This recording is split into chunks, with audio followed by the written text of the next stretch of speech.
Good morning વિદ્યાર્થી મિત્રો, Gangotri school Gondal online એજ્યુકેશનમાં તમારું સ્વાગત છે. હું ગોસાઈ કેતન. આજે આપણે સામાજિક વિજ્ઞાનની અંદર પાઠ બીજો, એનો લેક્ચર બીજો, પાઠ બીજો છે પ્રથમ વિશ્વયુદ્ધ અને રશિયન ક્રાંતિ. એમાં આપણે હવે આગળ અભ્યાસ કરશું. તો પહેલા લેક્ચરની અંદર આપણે જોયું હતું કે પશ્ચિમ યુરોપ અને એશિયા અને આફ્રિકા ખંડની અંદર કેવી રીતે સંસ્થાનવાદ અને સામ્રાજ્યવાદનો વિકાસ થયો. એમાં ખાસ કરીને આપણે એશિયા ખંડની અંદર જોયું ભારત, શ્રીલંકા, મ્યાનમાર, સિંગાપુર અને ત્યાર પછી ચીન અને ત્યાર પછી પશ્ચિમી એશિયાઈ દેશો એટલે કે ઈરાન, ઈરાક, કુવેત જે ખનિજ તેલનો ભંડાર છે એના ઉપર કઈ રીતે આ લોકોએ સામ્રાજ્ય સ્થાપ્યું એની આપણે વાત કરી હતી. ત્યાર પછી આપણે આફ્રિકા ખંડના દેશો ઉપર જોયું હતું કે કઈ રીતે યુરોપિયન કન્ટ્રીઓએ જેને કહેવામાં આવે પોતાનું સામ્રાજ્ય અને પોતાની સંસ્થાનો સ્થાપી. છેલ્લા પોઈન્ટમાં આપણે એમ જોયું હતું કે 1884 અને 85ની અંદર જર્મનીના બર્લિન એટલે કે જર્મનીનું પાટનગર બર્લિન ખાતે એક પરિષદ યોજાણી. આ પરિષદમાં એવું નક્કી કર્યું કે એશિયા અને આફ્રિકા ખંડના જે દેશો ઉપર જે દેશનું આધિપત્ય છે તેને માન્ય રાખવું અને તેમાં અન્ય કોઈ દેશે દખલ અંદાજી કરવી નહીં, એવું નક્કી કર્યું હતું. એની પાછળનું કારણ ચોક્કસ દર્શાવે છે કે ઘણા દેશો જે છે એ આ દેશો ઉપર આધિપત્ય સ્થાપવા માટે આમને સામને અને વિરોધાભાસમાં આવી ચૂક્યા હતા. એટલા માટે તો એ પરિષદ કરવું પડ્યું હતું. તો હવે આપણે અહીંયા જોવાનું છે કે પ્રથમ વિશ્વયુદ્ધ જે થયું, તો પ્રથમ વિશ્વયુદ્ધ થવા પાછળ કયા પરિબળો જે છે એ કામ કરે છે અને કયા પરિબળોને કારણે આ પ્રથમ વિશ્વયુદ્ધ છે એ થયું. તો પ્રથમ વિશ્વયુદ્ધની શરૂઆત 1 ઓગસ્ટ 1914 થી થાય છે અને અંત 11 નવેમ્બર 1918, એટલે કે 4 વર્ષ સુધી ચાલેલું આ યુદ્ધ છે. લગભગ 28 જેટલા દેશો જે છે, કુલ જોવો તો 32 દેશો એને આની અંદર ભાગ લીધેલો. પ્રથમ વિશ્વયુદ્ધની અંદર આપણે વાત કરીએ તો જર્મની અને ફ્રાન્સ પ્રથમ વિશ્વયુદ્ધ કોઈ 1-2 કારણોસર અથવા તો એવી કોઈ બાબતોસર ન થઈ શકે, પણ જેને કહેવાય પ્રથમ વિશ્વયુદ્ધનો ખરેખર જો પાયો આપણે ગણીએ કે પાયો ક્યાંથી નખાણો, તો એ છે એશિયા અને આફ્રિકા દેશો ઉપર આ બધા દેશોની પ્રદેશવાદની ભૂખ અને લાલસા. આ ભૂખ અને લાલસામાં આટલા બધા આ પશ્ચિમી યુરોપિયન દેશો આંધળા થઈ ગયા કે ક્યારે આમને સામને એકબીજા દેશો પ્રત્યે વિરોધાભાસ થઈ ગયો અને એનું એક મોટું પરિણામ જે છે એ જેને કહેવામાં આવે પ્રથમ વિશ્વયુદ્ધ આવ્યું. તો એમાંનું એક કારણ આપણે અહીંયા નાનકડું એવું સમજીએ અને પછી આપણે આગળ જોઈએ એક પછી એક એના કારણો. તો કે જર્મની અને ફ્રાન્સ આપણે પહેલા જોયું પશ્ચિમી યુરોપિયન દેશોએ પોતાના પાડોશી દેશોને પણ નહોતા મૂક્યા. આપણે એમાં જોયું હતું કે ઓસ્ટ્રિયાએ ઇટાલી અને ફ્રાન્સે જર્મનીના ઘણા પ્રદેશો ઉપર કબજો કરી લીધો. પછી ધીમે ધીમે જર્મની સ્વતંત્ર થયું અને જેને કહેવામાં આવે ઇટાલી પણ સ્વતંત્ર બની ગયા. તો એમ એ સ્વતંત્ર થઈ ગયા. હવે જર્મની સ્વતંત્ર બની ગયું ફ્રાન્સના કબજામાંથી, પણ જર્મની અને ફ્રાન્સ વચ્ચે સેડાનનું યુદ્ધ થયું. આ સેડાનના યુદ્ધની અંદર ફ્રાન્સ છે એનો પરાજય થયો. ફ્રાન્સ પરાજય થયો એટલે ફ્રાન્સ સાથે 1871માં ફ્રેન્કફર્ટ નામની સંધિ કરવામાં આવી. આ ફ્રેન્કફર્ટની સંધિમાં શું કર્યું તો કે જર્મનીએ ફ્રાન્સના 2 પ્રદેશ આલ્સેસ અને લોરેન્સ, આ 2 પ્રદેશ એના પાસેથી લઈ લીધા. હવે ચોખ્ખી વાત છે કે ફ્રાન્સને જર્મની પ્રત્યે અંદરથી વેરઝેરનો ભાવ હતો જ, કારણ કે એના 2 પ્રદેશો પડાવી લીધા હતા.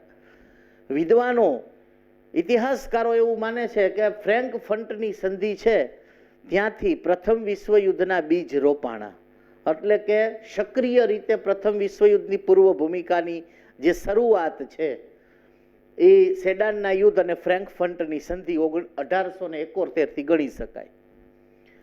તો આ તો આપણે એની ખાલી શરૂઆત જોઈ, એનાથી આગળ જોઈ ઘણા એવા પરિબળો હતા કે જેને આ વિશ્વયુદ્ધને નજીક લઈ આવવા માટે અને નજીક લાવવા માટેના પ્રયત્ન અને અસરકારક પરિબળો તરીકે પોતે કામ કર્યું છે એવા. તો એમાં આપણે જોશું પહેલું આર્થિક પરિબળ.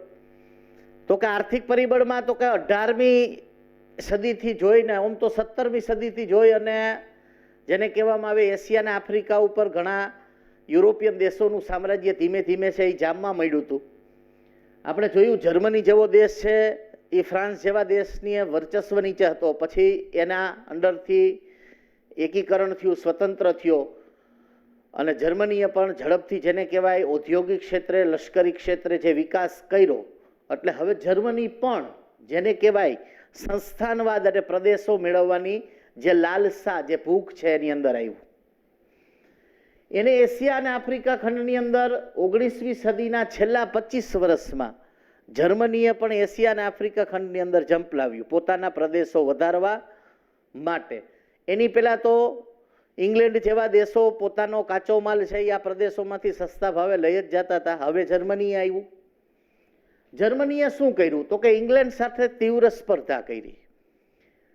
ઇંગ્લેન્ડ જે પ્રદેશોમાં તૈયાર થયેલો, ઇંગ્લેન્ડના કારખાનાઓમાં તૈયાર થયેલો માલ એશિયા અને આફ્રિકા ખંડના જે પ્રદેશોમાં ઇંગ્લેન્ડ વસ્તુ વેચતી હતી તે જ વસ્તુ જર્મની સસ્તા ભાવે વેચવા લાગ્યું. જેથી બંને વચ્ચે શું ઊભી થઈ તો કે તીવ્ર સ્પર્ધા ઊભી થઈ. બંને એકબીજાના આર્થિક દુશ્મનો બન્યા. જ્યાં પહેલેથી જ ઇંગ્લેન્ડ અને ફ્રાન્સનો વેપાર હતો ત્યાં હવે જર્મની એને નડવા માંડ્યું, કારણ કે જર્મની સસ્તા ભાવે વસ્તુ વેચવા માંડી. સસ્તા ભાવે વસ્તુ વેચવાથી શું થયું તો કે ઇંગ્લેન્ડને ઘણું આર્થિક નુકસાન પડ્યું, આર્થિક એને ઘણું નુકસાન વેઠવું પડ્યું. એટલે પેલું જ આ એક કારણ થઈ ગયું કે આર્થિક કારણોસર જર્મની અને ઇંગ્લેન્ડ એકબીજાના વિરોધી બની ગયા. બીજું એમાં મહત્વનું પરિબળ થયું લશ્કરવાદ.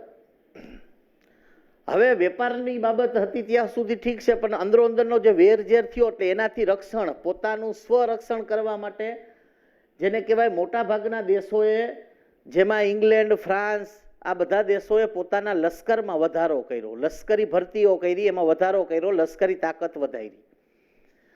હવે એકબીજા દેશના વેપારને કારણે વિરોધી હતા, એટલે એક દેશ જ્યારે પોતાનું લશ્કર મજબૂત બનાવે એટલે તરત એનો વિરોધી દેશ છે તે પણ લશ્કરને મજબૂત બનાવવાનું છે, કારણ કે એને ક્યાંક આંતરિક રીતે તો એવી ક્યાંક બીક હોય જ કે મારો જે દુશ્મન છે એ વધારે જો શક્તિશાળી થઈ જશે ને ભવિષ્યમાં જો મારે એની સાથે યુદ્ધ કરવું પડશે તો હું નબળો પુરવાર થઈશ, એટલે મારે પણ ટૂંકમાં મારી શક્તિમાં વધારો કરવો પડે. તો એવી ભાવનાથી મોટાભાગના દેશોએ પોતાની લશ્કરી તાકાત વધારી, શંકા કુશંકાને કારણે. જેમાં જાપાન, ઇટાલી, જર્મની જેવા દેશોએ તો લશ્કરી તાલીમ ફરજિયાત કરી નાખી કે ભાઈ લશ્કરી તાલીમ ફરજિયાત દરેક નાગરિકોએ લેવાની. દરેક દેશોએ પોતાના રક્ષણના બહાના હેઠળ અઢળક, પુષ્કળ, ઘાતક હથિયારોનું ઉત્પાદન કર્યું.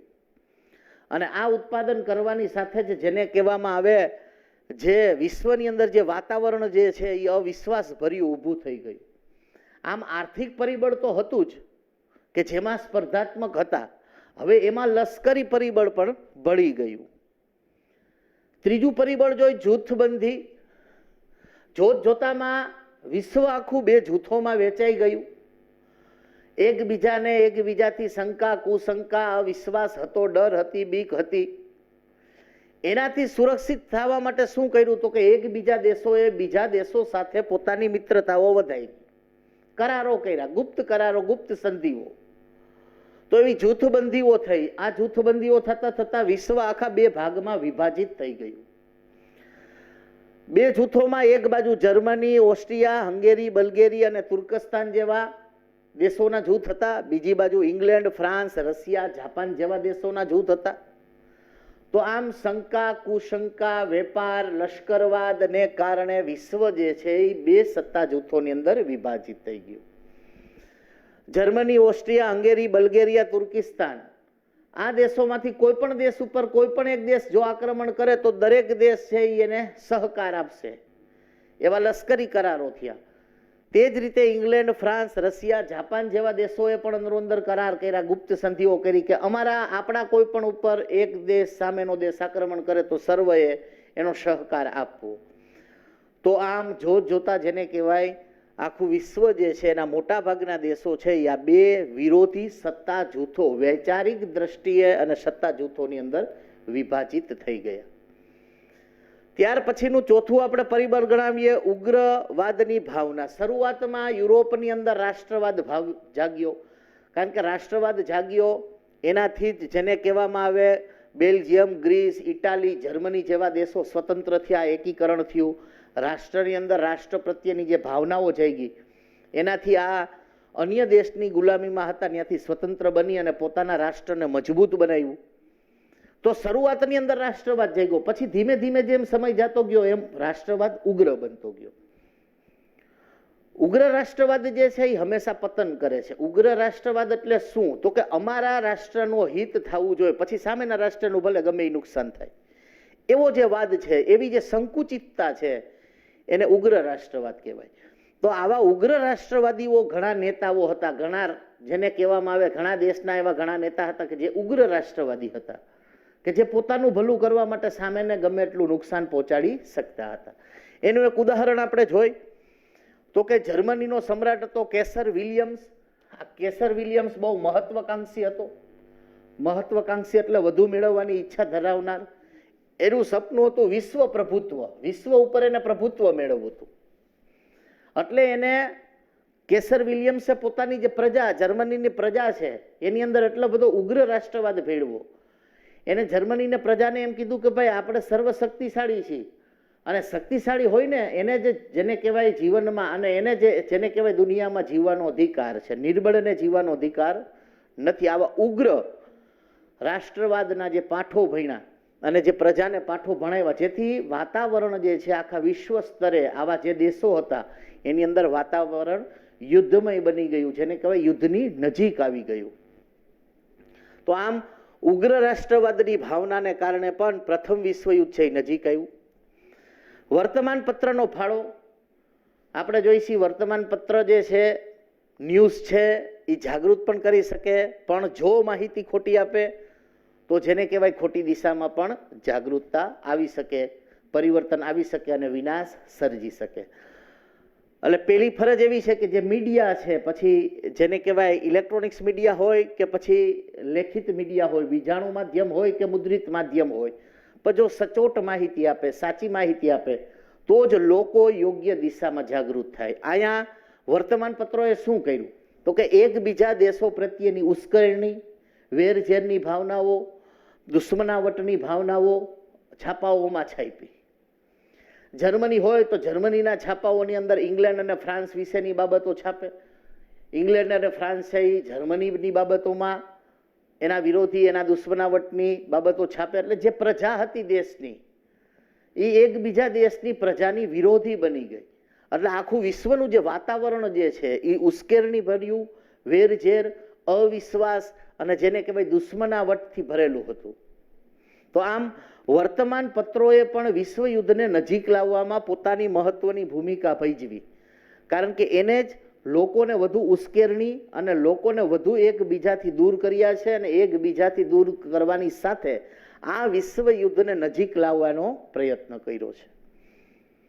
ત્યાર પછી યુદ્ધ અંગેનું તત્વજ્ઞાન, યુદ્ધ પ્રત્યે બધા કેવું માનતા હતા, કેવી વિચારસરણીઓ હતી, તો કે યુરોપની અંદર તો હવે એક વિચારસરણી ખૂબ પ્રસરી હતી કે યુદ્ધ એ જ કલ્યાણ છે. યુદ્ધ સિવાય હવે આનો એકે રસ્તો નથી. કારણ કે વેર ઝેર તો બધું આગળ આપણે જોયું, વર્તમાન પત્રોએ ફેલાવી દીધું હતું ચારે બાજુ. લોકોના મગજમાં હવે એક જ વસ્તુ ઘૂસી ગઈ હતી કે ભાઈ યુદ્ધ કરવું જ પડશે તો જ કલ્યાણ થશે, બાકી યુદ્ધ વગર કલ્યાણ નથી. એમાંય પાછા મહાન જે લેખકો હતા એને આવી બાબતોને પાછો સપોર્ટ આપ્યો. જેમ કે જર્મનનો એક લેખક હતો ટ્રીટસ્કે, એને એમ કીધું કે યુદ્ધ એ જ રાષ્ટ્રની જરૂરિયાત છે અને શક્તિશાળીને જ જીવવાનો હક છે.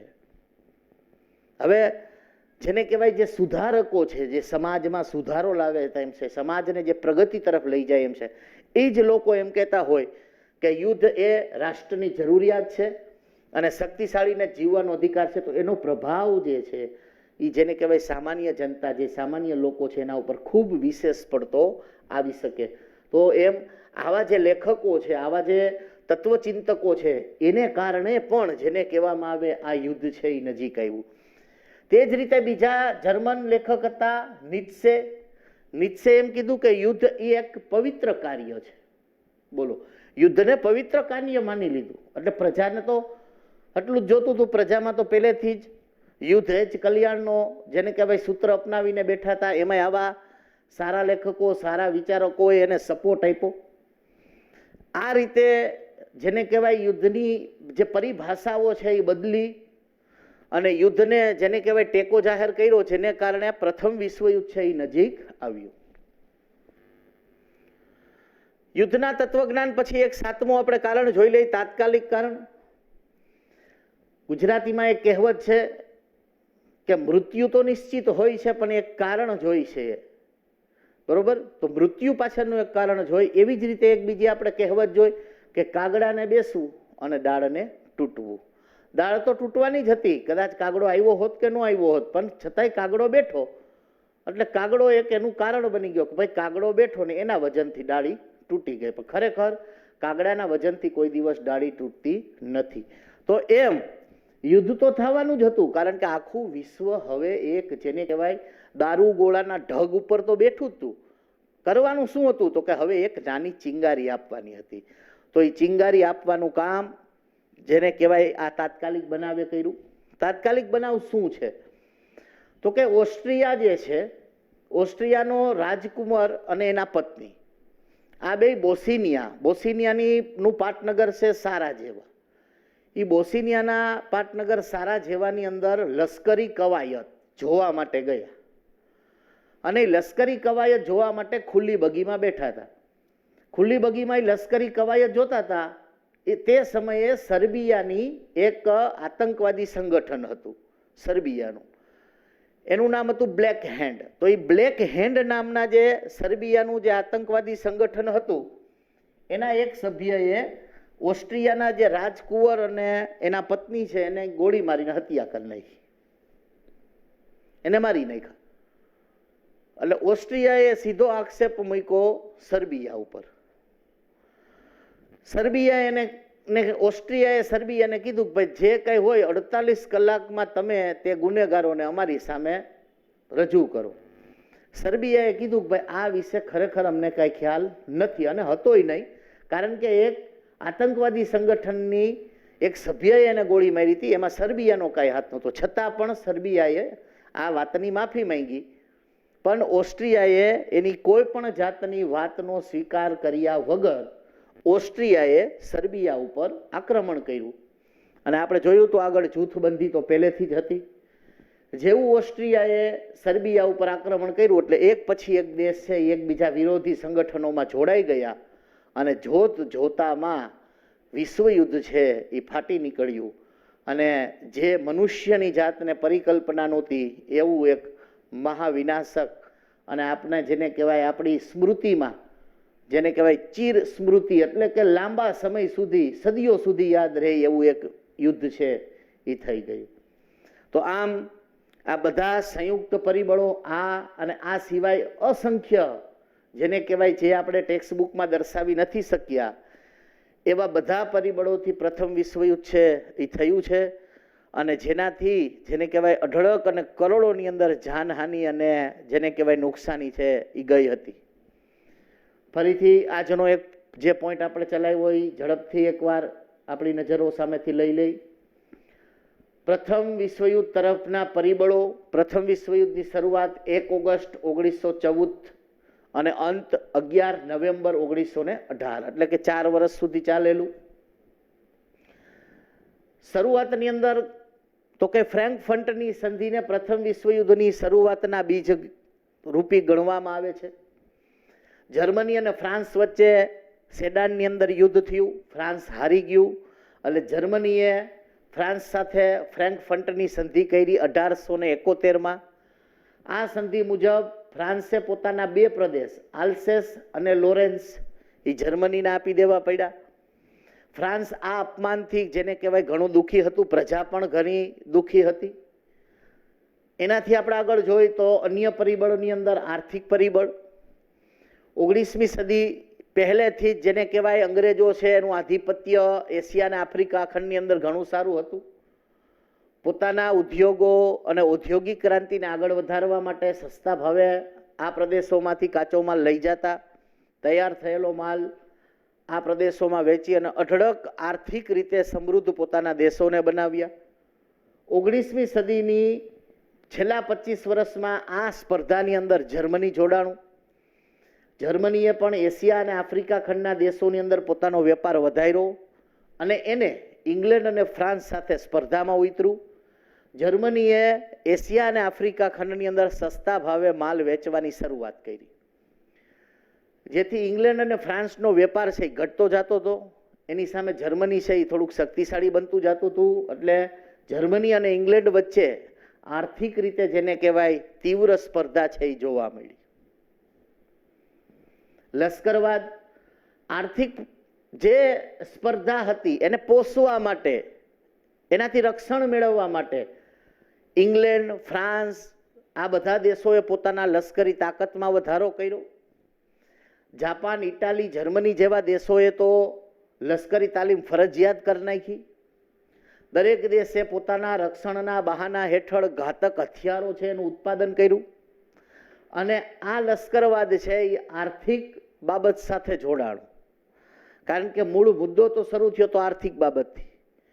આર્થિક હિતને કારણે જ દુશ્મનાવટ હતી અને એ દુશ્મનાવટથી રક્ષણ મેળવવા માટે જ આપણે જોયું તો લશ્કર વધાર્યું હતું. એટલે ઓમ જોવો તો બધા કારણો એકબીજા સાથે કડીરૂપ જોડાયેલા છે. ત્રીજું જોઈ જૂથબંધી. આર્થિક અને લશ્કરી પરિબળોને કારણે વિશ્વના મોટાભાગના દેશો ભયભીત હતા, એકબીજાથી બીતા હતા. પોતે સુરક્ષિત રહેવા માટે, પોતે રક્ષણ પ્રાપ્ત કરવા માટે શું કર્યું તો કે બીજા દેશો સાથે સંધિ અને ગુપ્ત કરારો કર્યા. આવા ગુપ્ત કરારો અને સંધિઓ અને જૂથબંધીઓને કારણે વિશ્વ આખું બે ભાગમાં, બે જૂથમાં વેચાઈ ગયું. જેમાં જર્મની, ઓસ્ટ્રિયા, હંગેરી, બલ્ગેરિયા, તુર્કસ્તાન એવા દેશો સાથે સંધિ કરી. ઇંગ્લેન્ડ, ફ્રાન્સ, રશિયા, જાપાન જેવા દેશો સાથે સંધિ કરી. તો આમ જોતામાં વિશ્વ બે જૂથની અંદર, બે વિરોધાભાસી જૂથની અંદર વિભાજિત થઈ ગયું. ઉગ્રવાદની ભાવના. શરૂઆતમાં યુરોપની અંદર રાષ્ટ્રવાદ પેદા થયો. આ રાષ્ટ્રવાદને કારણે બેલ્જિયમ, ગ્રીસ, ઇટાલી અને જર્મની જેવા દેશો છે એ સ્વતંત્ર થયા, એકીકરણ થયું અને પોતાનો ઝડપથી વિકાસ રાષ્ટ્રવાદને કારણે સાધી શક્યા. આ રાષ્ટ્રવાદ આગળ જતા ઉગ્ર રાષ્ટ્રવાદમાં પરિવર્તિત પામ્યું. રાષ્ટ્રવાદ દેશ માટે ખૂબ ફાયદાકારક, પણ જ્યારે ઉગ્ર રાષ્ટ્રવાદ થાય ત્યારે તે દેશ નહીં અને પોતાની અને અન્યનું છે એ પતન કરે છે. ભારત મારો દેશ છે એના માટે હું કંઈક કરી શકું એ રાષ્ટ્રવાદ છે, પણ ભારત મારો દેશ છે એના માટે હું બીજા કોઈ પણ દેશને નુકસાન પહોંચાડી શકું એ ઉગ્ર રાષ્ટ્રવાદ છે, જેનાથી નુકસાન થાય. તો આવા ઉગ્ર રાષ્ટ્રવાદને પોષવામાં આવ્યું. ઘણા રાજકીય નેતાઓ, ઘણા રાજાઓએ, ઘણા શાસકોએ પોતાની પ્રજાને ઉગ્ર રાષ્ટ્રવાદની ભાવના શીખવાડી કે અન્ય પ્રજાનું જે થવું એ થાય, અન્ય દેશનું જે થવું એ થાય, પણ આપણા દેશનું કલ્યાણ થવું જોઈએ. તો જર્મનના જે કેસર વિલિયમ્સ હતો એ ખૂબ જ સામ્રાજ્યવાદી અને ઉગ્ર નીતિમાં માનનારો હતો, ખૂબ મહત્વકાંક્ષી હતો. એનું સપનું હતું વિશ્વ પ્રભુત્વ. એને પોતાના દેશના લોકોને ઉગ્ર રાષ્ટ્રવાદના પાઠો છે એ ભણાવ્યા.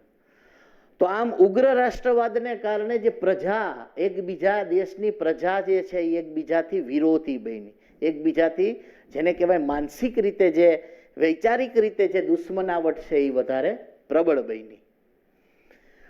એમાં વર્તમાન પત્રનો ફાળો. વર્તમાન પત્રોએ પણ એકબીજા દેશની ઉશ્કેરણી થાય, વેરઝેર જાગે, દુશ્મનાવટ જાગે, અવિશ્વાસ પેદા થાય તેવા લખાણો લખ્યા, જેના કારણે એક દેશ છે બીજા દેશનો વિરોધી બનતો ગયો. પ્રજા પણ એકબીજા દેશની વિરોધી બનતી ગઈ અને આખા વિશ્વમાં જેને કહેવાય અવિશ્વાસની જે લાગણીઓ છે એ ઉદ્ભવતી ગઈ અને દુશ્મનાવટ છે એમાં વેગ આવતો ગયો. યુદ્ધ અંગેનું તત્વજ્ઞાન. હવે યુરોપની અંદર એક એવો વિચાર પ્રગટ થઈ રહ્યો હતો કે યુદ્ધ એ જ કલ્યાણ છે, યુદ્ધ વગર આનો કોઈ રસ્તો નથી. બીજી બાજુ ઘણા લેખકોને સપોર્ટ કરતા હતા. એના પણ એવા લેખકો, એવા લખાણો હતા જેમાં જર્મનીના ટ્રીટેસ્કે એમ કીધું કે યુદ્ધ એ જ રાષ્ટ્રની જરૂરિયાત છે, શક્તિશાળીને જ જીવવાનો અધિકાર છે. તો આવા લેખકોનો પ્રભાવ, લેખકો જ્યારે આવા કોઈ મહાન વ્યક્તિઓ જે છે એ જ્યારે આવું વાક્ય બોલતા હોય ત્યારે એનો લોકો ઉપર ઘણો સારો એવો વિશેષ પ્રભાવ પડતો હોય. તો એના કારણે પણ જેને કહેવાય લોકો ઘણા આ ભાવના, આવી જે યુદ્ધખોર નીતિ છે એની અંદર માનતા થયા. જર્મનનો બીજો એક તત્વચિંતક હતો નીત્સે નામનો લેખક. એને એમ કીધું કે યુદ્ધ એ પવિત્ર કાર્ય છે. તો આવા વિચારસરણી, આવા તત્વજ્ઞાનને કારણે પણ લોકો જે હતા, જે પ્રજા હતી, એ પ્રજાની અંદર જેને કહેવાય વેરઝેર અને જેને કહેવામાં આવે એકબીજા દેશ પ્રત્યે ની જે ઉશ્કેરણી છે એવું વાતાવરણ વિશ્વમાં ઊભું થઈ ગયું. તાત્કાલિક કારણ આપણે જોઈએ, કોઈ પણ બનાવ પાછળ તાત્કાલિક કારણ હોવું જોઈએ. આપણે જોયું કે આ બધા કારણોસર વિશ્વના મોટા ભાગના દેશો હવે દારૂ ગોળાના ઢગલા ઉપર બેઠા હતા. કામ હતું હવે ખાલી એક ચિંગારી આપવાનું, જે કામ અહીંયા પૂરું કર્યું. બોસ્નિયાની પાટનગર સારાજેવામાં ઓસ્ટ્રિયાના રાજકુંવર અને એની પત્ની લશ્કરી કવાયત જોવા માટે ગયા. ત્યાં સર્બિયાના બ્લેક હેન્ડ નામના આતંકવાદી સંગઠનના એક સભ્યએ રાજકુંવર અને એની પત્નીની ગોળી મારીને હત્યા કરી નાખી. ઓસ્ટ્રિયાએ આખો આરોપ મૂકી દીધો સર્બિયા ઉપર કે સર્બિયા અમને 48 કલાકની અંદર આ ગુનેગારને હાજર કરે. સર્બિયાએ માફી પણ માંગી, છતાં એનો વાંક ન હતો. છતાં પણ ઓસ્ટ્રિયા અને સર્બિયાને પહેલેથી વાંધો હોવાને કારણે ઓસ્ટ્રિયાએ સર્બિયાની આ કોઈ વાતને માન્ય ન રાખી અને ઓસ્ટ્રિયાએ સર્બિયા ઉપર આક્રમણ કર્યું. અને એની સાથે જોત જોતામાં ઘણા દેશો જોડાઈ ગયા, કારણ કે જૂથબંધી તો થઈ જ હતી. અને જોડાઈ ગયા અને ક્યારે પ્રથમ વિશ્વયુદ્ધનું સ્વરૂપ ધારણ કરી લીધું એ કોઈને ખ્યાલ રહ્યો નહીં. Thank you.